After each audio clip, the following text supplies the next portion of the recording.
በስመ አብ ወወልድ ወመንፈስ ቅዱስ አሐዱ አምላክ አሜን። በስመ አብ ወወልድ ወመንፈስ ቅዱስ አሐዱ አምላክ አሜን። በስመ አብ ወወልድ ወመንፈስ ቅዱስ አሐዱ አምላክ አሜን።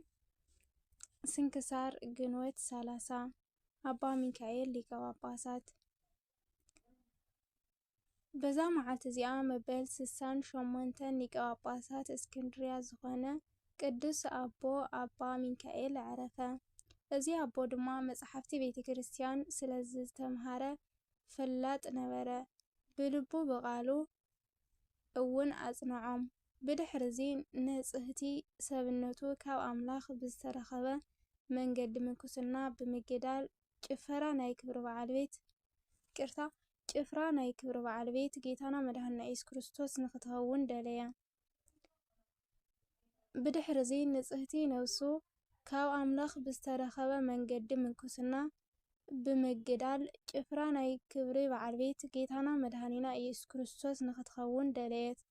ናብ ገዳም አስቄጥስ ከይዱውን ኣብ ውሽጢ ንብዙሕ ዓመታት ነበረ። ቅሽና እውን ተሾመ። ብድሕሪዚ እውን ኣብ ሃገረ ግብፂ ናብ ዘሎ ናብ ሰንጋር ወፀ። ኣብኡ ድማ ኣብ ውሽጢ ጉድጓድ ንዓርሱ እሱር ገይሩ ን40 ዓመታት ተቐመጠ። ካብኡ ዝበዝሕ እውን ተቐመጠ። ኣብቲ ጉድጓድ ውሽጢ እውን ዓብይ ተጋድሎ ተጋደለ።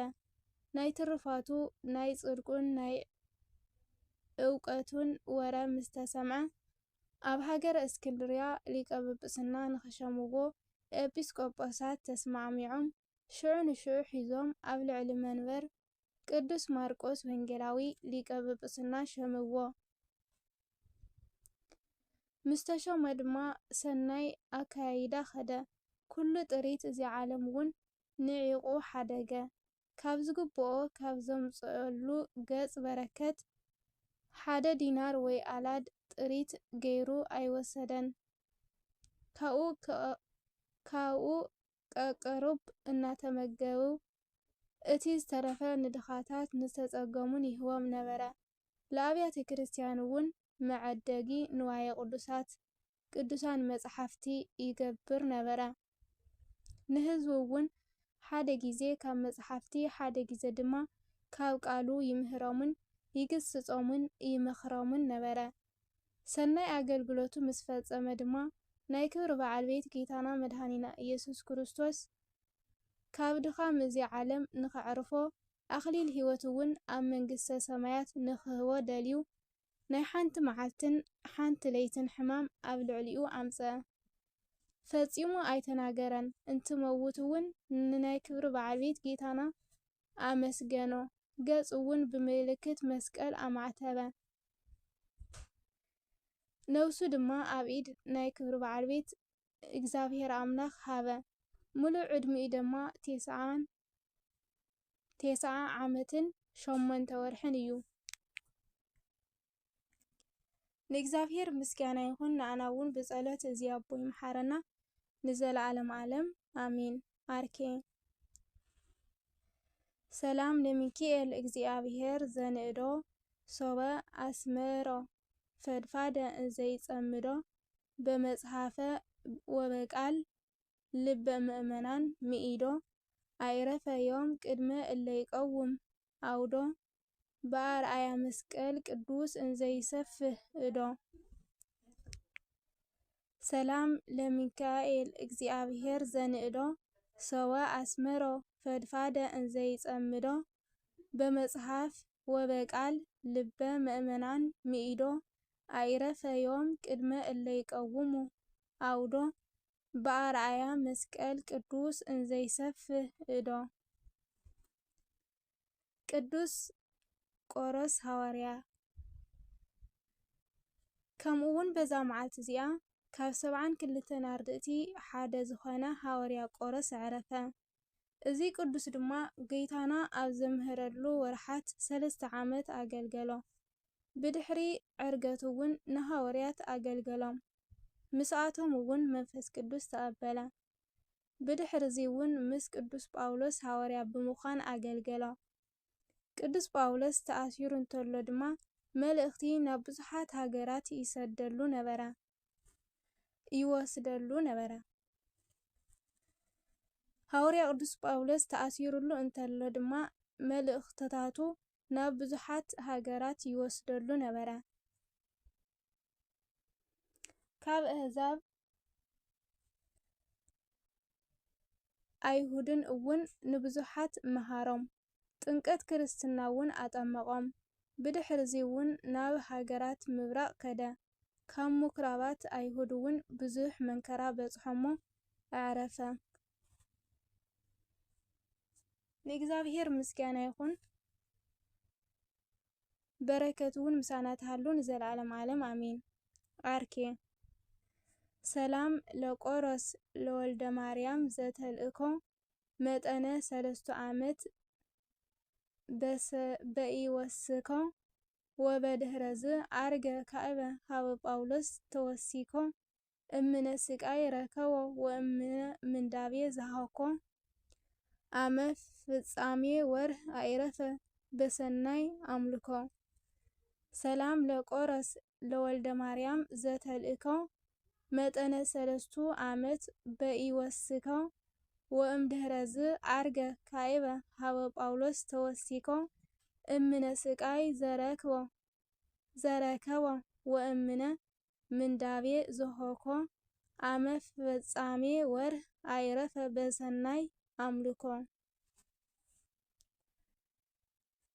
አርዋ ቅድስት ከምኡን በዛ መዓልት እዚኣ ተጋዳሊትን መዋኢተ ፍትወትን ዝኾነት ብሰናይ ምግባር እውን ንእግዚአብሔር ዘስመረቶ አደና ቅድስቲ አርዋ ዓረፈት። አደና ቅድስቲ አርዋ ስነ ገድላን ካብ ዝደመቐ ናይ ቀደም ዘመን ቅዱሳን አንስቲ ሓንቲ እያ። ካብ ብህፃንነታ ብዝግባእ ናይ ክርስትና ትምህርቲ ስለ ዝተምሃረት ምርጫ ሰማያዊ መርዓዊ ኾነ። ቅድስቲ አርዋ ኩሉ ዘለዋ እንተላ ስለ መንግስተ ሰማያት ግን ንኩሉ ነዓቐት። ብፍላይ ድማ ስጋዊ ፍትወት ምእንቲ ክትቐትል ዘርአየቶ ተጋድሎ ኣብ ዜና ቤተ ክርስቲያን ዝተደነቐ ብምዃኑ መዋኢተ ፍትወት ናይ ስጋዊ ድልየት ዝሰዓረት ኣቢልዋ እዩ። እቲ ዝገርም ናይ ቅድስቲ አዴና ተጋድሎ ብጾምን ብጸሎትን ጥራሕ ዝተወሰነ ኣይነበረን። ኣብ ቅድሚ ኩሉ ብርሃን ምዃን ዝኸኣለ ናይ ሕያውነትን ርኅራኄን ናይ ፍቕርን ናይ ምጽዋትን ህይወት እውን ደኣ ነበራ እምበር ሓደ መዓልቲ ብተንኰለይነታ ናይ ሓሶት መሰኻኽር ብዘይ ጥፍኣታ ናብ ፍርዲ ቀረበት።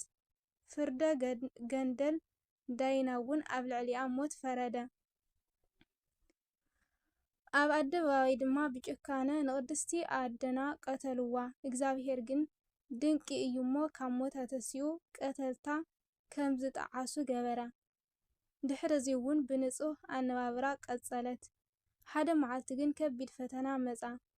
ሓደ ብጽባቐኣ ተማሪኹ ክደልያ ዝነበረ ጎበዝ ኣብ ሕማቕ ሰዓትን ቦታን ረኸባ። ናይ ሰጋ ፍቓዱ ምእንቲ ክፍጽም ድማ ከገድዳ ደለየ እሞ ናብ መሬት ኣውደቓ። ንሳ ግና ነብሳ ካብ ስጋኣ ንኽትፍለጥ ጸለየት። እመቤትና ድማ ጸሎታ ሰሚዓ ሽዑ ንሽዑ ወረዳ ንነብሳ ኣዕረገት። እቲ ጎበዝ ድማ ናብታ ዝደርበያ ቅድስቲ ዘወር ኢሉ እንተተመልከተ ሞይታ ረኸባ እሞ ተጠዓሰ። ወገናታ ድማ ብዝማሬ ንቅድስቲ አደና አርዋ ቀበርዋ። በረከታ ምሳና ይሃሉ ንዘለዓለም ዓለም አሜን።